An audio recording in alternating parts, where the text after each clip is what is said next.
Fibber McGee and Molly, written by Don Quinn and Phil Leslie, with music by the King's Men and Billy Mills Orchestra.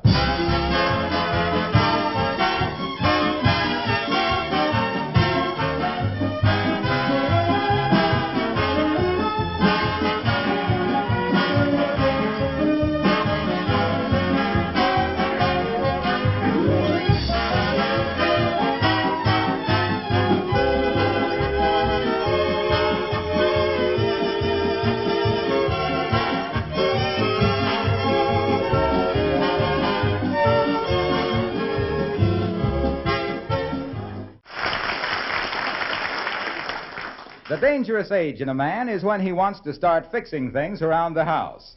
And the house we have in mind is at 79 Wistful Vista, the residence of Fibber McGee and Molly.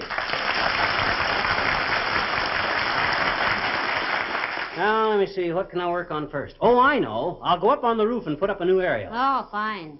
Well, what's the matter with that? We need one. If we don't fix that aerial, we might as well give up hope. Say nothing of Lum and Abner and Gildersleeve. Oh, it's a wonderful idea, dearie, but why do you let it go for 3 years and then do it on a day when the roof is a solid sheet of ice? How do you know the roof is icy? You been up there? No, but I walked to the market this morning. I walked to the market. Yeah? And I did more fancy skating on my galoshes for free than Sonia Henney ever did for $10,000 a week. Well, shucks, if I can't work on the aerial. Oh, I know. I'll fix that loose board on the back steps. I fixed that 2 weeks ago, McGee. You did? I had to before Beulah caught pneumonia. Well, that's it. How can anybody catch pneumonia from a wobbly step? By doing a nosedive into a basket of wet laundry once a week. Poor Beulah, you know. Well, I gotta do something. I just can't sit around. I got too much pent-up energy today. I'll tell you what. I'll put a new pane in the basement window. Which basement window? That one I busted last week when the handle flew off the hammer. I was using to hammer the hammer handle back on the other hammer. The man put a new glass in that window day before yesterday, sweetheart. Did he leave any putty laying around? Well, If he did, I can fix that hole in the plaster in the hall that I made when I was showing Doc Gamble how to swing a brassie. That also has been repaired. Oh, shucks. Look, McGee, if you're so full of pep and vitality, why don't you... Oh, I know. Tune the piano. I've always wanted to tune a piano. Help me take the top off the piano, Molly. Oh, McGee, now, please. You're always wanting to tune the piano, and you don't know anything about tuning a piano. Well, what's the matter? Don't you want me to do anything? You want me to just lay around the house like a bum? Did you ever tune a piano? No, but I've watched guys do it. It's a cinch. You just take the top off the piano, see? Then you turn a wrench on them little knobs while you tap on one key over and over and over and over. Yes. Then when everybody rushes out of the house to get away from the noise, you put the top back on the piano and look around for the cigars. Listen, you better stick to the mandolin, dearie. You couldn't stay on pitch shinnying up a pine tree.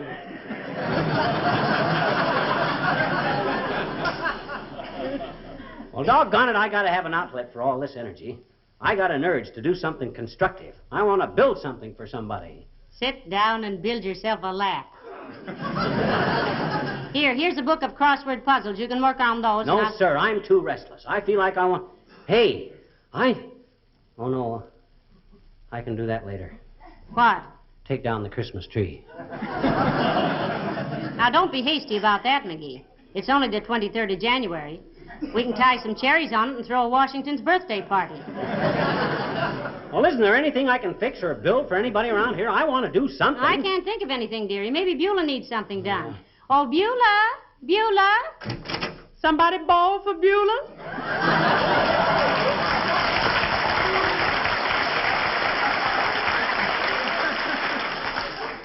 Yeah, Beulah, you got anything needs fixing? Yes, I sure have. Mm-hmm. My Crystal needs a new wristwatch.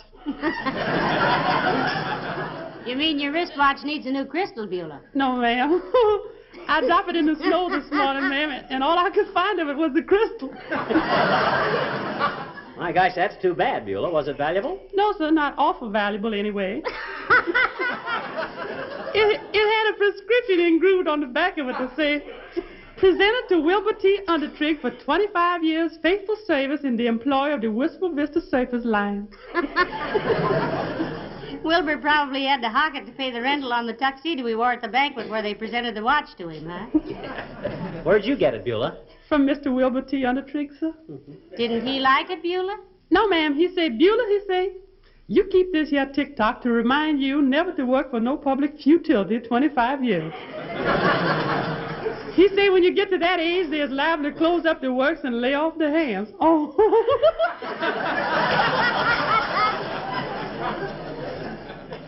Well, I was just wondering if there was any odd jobs around the house I could do, Beulah. I'm full of energy today. Got a lot of pep. Muscles are jumping around like a bag full of frogs. You got something for him to spend all that ambition on, Beulah? Well, let me think, ma'am. Has you had any experience fixing washing machines, sir? What do you mean, have I had any experience with them? I invented one. The McGee modern mangle with the built-in hanger-upper. With the built-in what? Hanger-upper. I designed a washer that washed clothes, wrung them out, and strung them on a line. Had a gadget that fed a clothesline into one side of it, then it'd pin the clothes on the line and feed it out the other side through the window and out into the backyard. Well, for goodness sake, Mr. McGee. Sure. That sure sounds like a wonderful idea. Thing like that would sure make a monkey out of Monday. Whatever became of this brainchild, McGee? I'm still working on it. Designing a time clock attachment that'll bring the clothes back in after 8 hours and iron them. You gonna sew buttons back on too, sir? Well, Natch. What's the matter with the washing machine, Beulah? Bad manners mostly, ma'am. Bad manners? Yes, ma'am. Every time you take the top off to look in, it slap you with a wet shirt.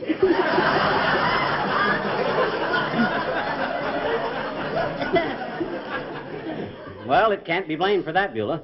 That's the only way a washing machine can wave its arms. And why should a washing machine wave its arms, Mr. Bones? Well, my gosh. If you'd been frozen as long as washing machines have, you'd be pretty cold yourself. She'd been frozen like a washing machine.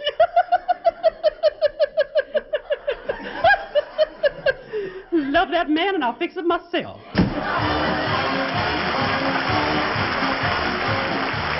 Billy Mills and the orchestra and Broadway Rhythm.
Build a bookcase in the...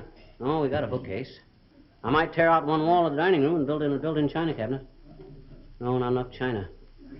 Now, let's see, I might For goodness sakes, dearie, stop pacing up and down. You got me as nervous as a 20-mule team with a Republican driver. I can't help it, Molly. I got too much energy today. I'm trying to think of something constructive to do. Why don't you clean out the hall closet? I can't. Why? My mandolin's got a busted G-string. Well, what's that got to do with it? Everything. Whenever I clean out that hall closet, I come across my mandolin. Yeah? Naturally, I sit down in a few minutes and tear off a few selections. Yeah? Like Pretty Red Wing and Rachmaninoff's Prelude. Sounds awful with no G-string. Did you ever hear Rachmaninoff's Prelude without a...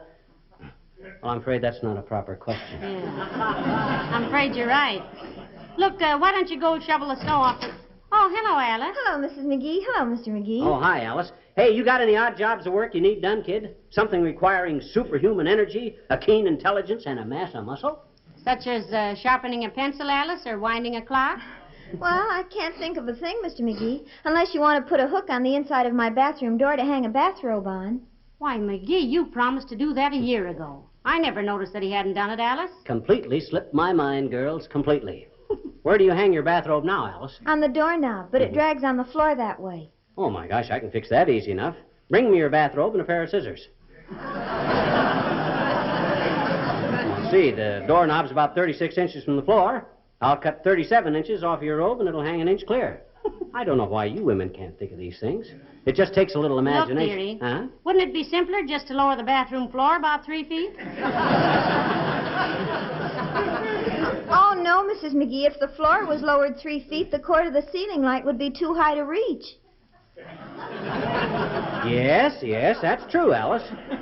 Of course, you could carry a flashlight, but it's awful hard to get batteries. Oh, gee, I'm sorry to be so much trouble, Mr. McGee. Oh, not at all, Alice, not at all. Happy to do anything to make you comfortable here. How's that north window of yours since I fixed it? Have any more trouble getting it open? Oh, not a bit, Mr. McGee. That's nice. But now I can't get it closed. Huh? Oh. Maybe I'd better put that hook on the bathroom door myself. Listen, I'll do it, Alice. Don't you worry about it. Well, anyway, that isn't the kind of a trivial little job I'm looking for right now. I want to do something big, constructive, something that will last. Well, why don't you bake a cake, Mr. McGee? The other one you made lasted for weeks. Oh. He wants to do something muscular, Alice. Oh, I have just the thing. Are you strong in the shoulders and arms, Mr. McGee? Why, Alice? What have you got that calls for simple brute force? Pure peasant strength. My fountain pen. I can't get the cap off. I'll run up and get it.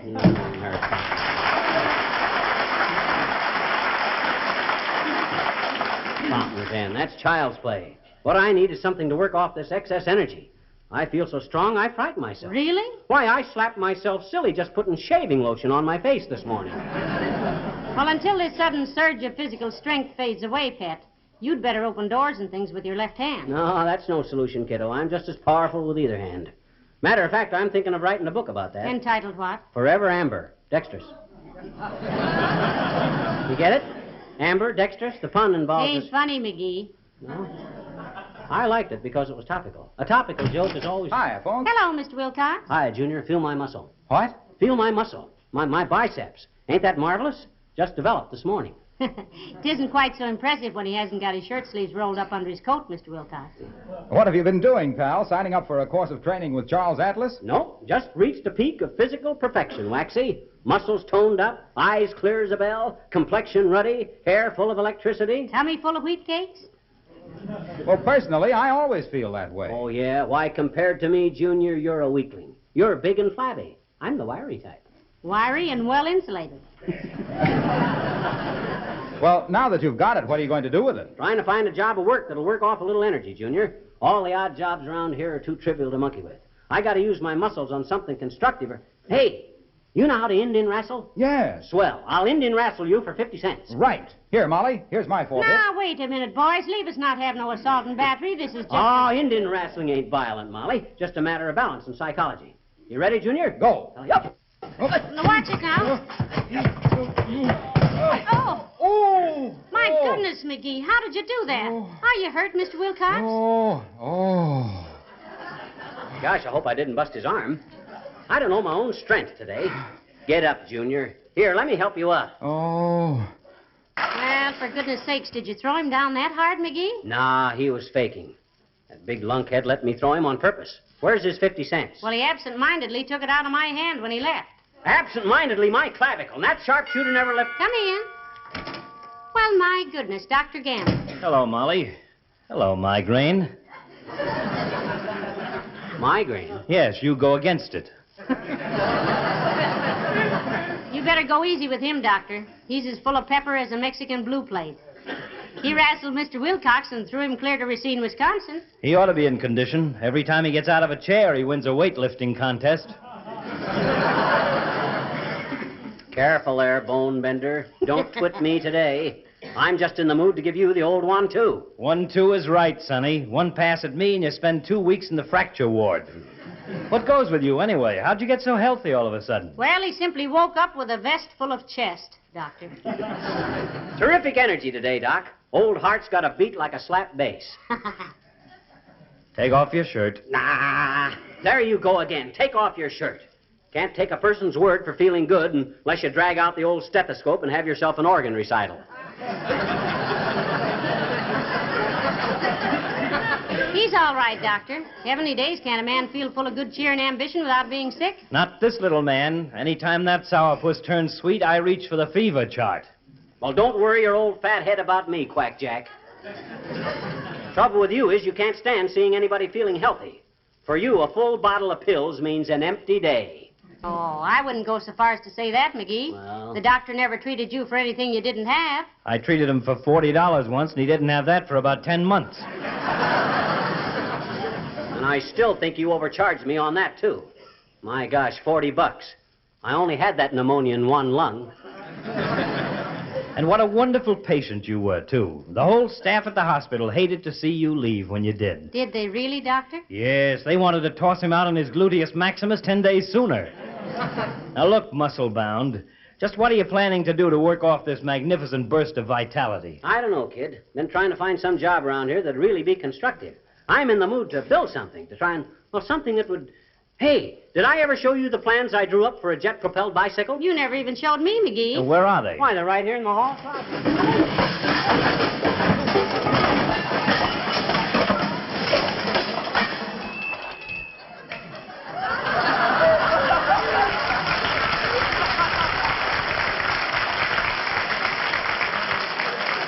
Well, there's the job you've been looking for, Lemonhead. Yeah.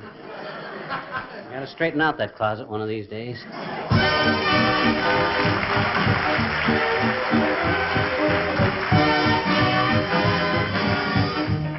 The King's Men and the Oceana Roll. Back in 1911, vaudeville was in its heaven. Everyone was doing it, doing it, doing it. Everyone was frivolous and gay.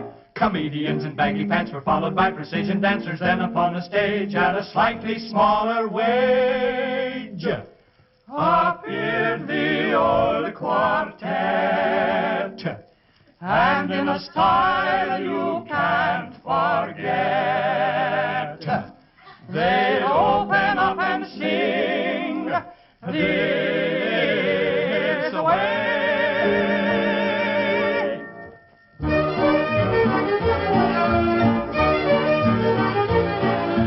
Billy McCoy was a musical boy on the cruiser Alabama. He was there on that piano like a fish down in the sea. When he rattled off some melody, every sailor boy began to holler, ship ahoy, when Billy cut loose at sea. You ought to see it. Every worm begins to twist and squirm. The ship begins to dip and does a corkscrew turn. The smoke is rolling black from out the smoky stack. It's floating up to heaven and it won't come back. Here and there you'll see a stool and chair, a slipping round the cabin shouting, I don't care. And then the bell begins a ringing and the hammock starts a swinging. Sitting at that piano there on the Alabama, playing the Oceana Roll. Now when the bell begins to ring, when the hammock begins to swing, you better man the tilly. There goes Billy. Sailor Billy boy is the real McCoy. His ship goes whoop, whoop, whoop with joy. There upon the Alabama, sitting at the old piano, knocking out a raggy rhythm. Everybody's dancing with him, rolling on the mighty ocean with the gay and easy motion. He plays that Oceana Roll, the Oceana Roll.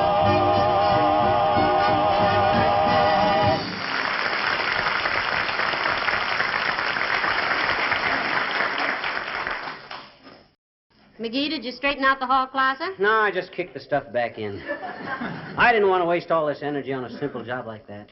Well, while you dream up something constructive to batter your biceps against, I'll go upstairs and do some mending. Okay. If you hear me scream, just ignore it. There's a hole in my thimble. Ah, there goes a good kid. There isn't another wife in the world that'd put up with me, even if it was legal. The way she goes along with my little moods is one of the most... Come in, come in, come in. Hi, mister. Oh, hello there, Teeny. To what do we owe the pleasure of this visit to our humble abode? What's an abode, mister? An abode is a house, sis. We call it that because it's a boat half paid for. That's a joke. It was a pun, I bet you. A pun, so what? You one of them highbrows that sneers at a pun because you didn't think of it yourself? No, but my daddy says a pun is the lowest form of humor. No, he does, does he? Well, he's probably one of them guys that thinks a hot foot is a priceless bit of wit. But you didn't answer my question, sis. Why aren't you in school? Oh, school's closed on account of an epidermis of measles, I bet you. Not epidermis, sis. Epidemic. Hmm? Epidermis is skin. Where do you think you get the measles, mister? Touche. Hmm? I says touche, sis. Oh. That's a Spanish word meaning you got me, pal. Now, why aren't you out playing? It's a wonderful day. Well, gee, mister, I couldn't find any of the kids, and the playground stuff is all put away for the winter, and I guess I didn't want to go see anybody in particular, so I came to see you. Well, that's a very... Hey! You say the playground stuff is all put away for the winter? Mm-hmm. You like to play on trapezes and swingses and turning poles and stuff? Gee, I love it, mister, but in the winter you can't... Sis, I think you were sent here by Providence. I was not, I bet you. It was my own idea. I mean, you're the answer I've been looking for. You got a big basement? No, but my daddy says when I get to be middle-aged, I'll have... No.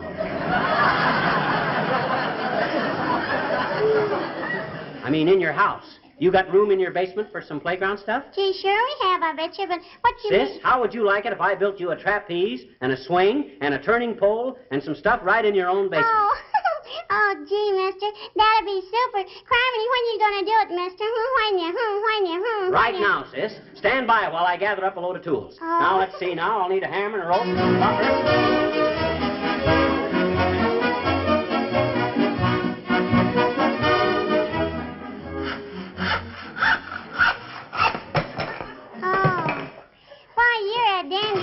mister. Is that a rip saw? No, Teeny, this is a crosscut saw.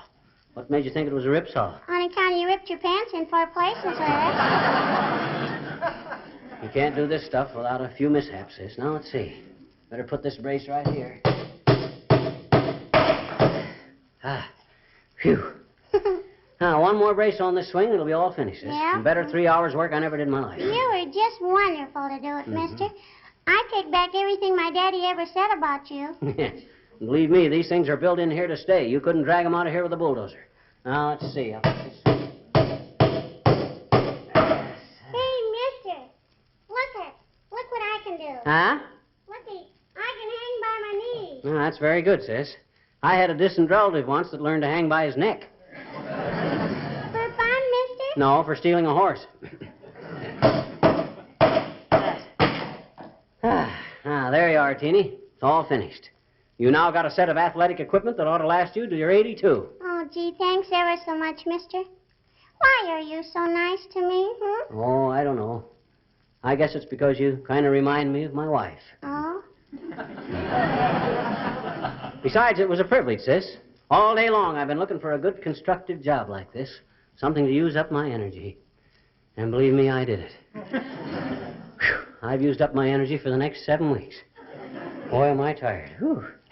Your shirt is wringing wet, mister. Yeah, I know. Really worked up a sweat, didn't I? Oh, you mustn't say that, mister. That isn't nice. Huh? My teacher says horses sweat, men perspire, and women glow. No. Now, you tell your teacher that when a man works like a horse, he can sweat if he wants to. Help me gather up these tools, will you? Sure? Oh, boy, that was really quite a chore, sis. I'll say it. I hope you enjoy using the trapeze and the swinging stuff. Oh, gee, I will, I bet you. I'm gonna ask my daddy if I can stay up late tonight and play down here. Oh, you don't have to do that, sis. You'll have plenty of time to use it. This stuff is built to last. It'll be here a long, long time. Yes, but we won't, I bet you. Huh? We're moving tomorrow. Oh, whoops. You dropped your screwdriver, mister.